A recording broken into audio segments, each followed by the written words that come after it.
it's many congratulations to Australia.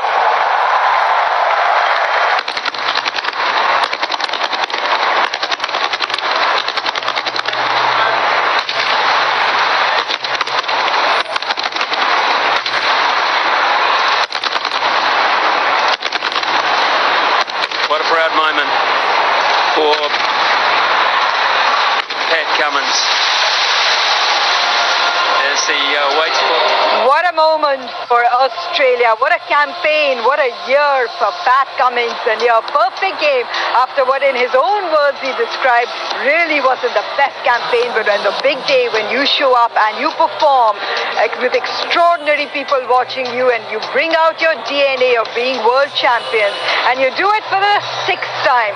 In 1987 they won it for their first title, their first title right here on Indian shores, and they have done it again. We've got a full packed analyst with us here on Jindal Panther Cricket Live, powered by Amal. But first and foremost, I will go to Aaron Finch, our world champion in the house. This is a huge moment, Finchy, for Australia, for Australian cricket, but also a huge moment for Pat Cummins. That's 2 ICC titles for him this year. Was it not the near-perfect campaign, but the near-perfect final for you?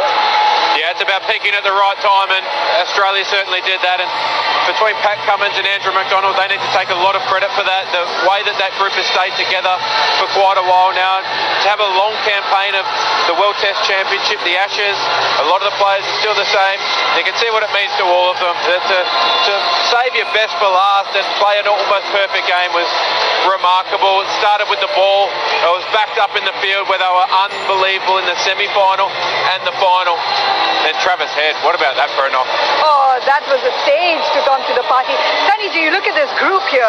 It's essentially a core group that has won you a T20 World Cup, that has won you a World Test Championship, and that has won you now a one-day World Cup. Should we be talking about Australian domination again? We should be, because of the way they've been playing. Look at the way they don't forget they retained the Ashes as well before they came for the World Cup. So they've really had an outstanding season, starting with the World Test Championship, now winning the World Cup. So they certainly look as if they are going to be a dominant team again. But probably not as dominant as they were in, say, the late 90s and the early 2000s, where they were winning just about every game. Pretty much like the West Indies of the 1970s and 1980s, winning just about everything. Now I think there are a couple of teams which are giving them a fight. England, for example, in the Ashes, gave them a real close run. Then India is another team which will give them a close run, and South Africa is coming good as well. Australia world champions for the 6th time. That's a record that is incredible. You look at some of the moments.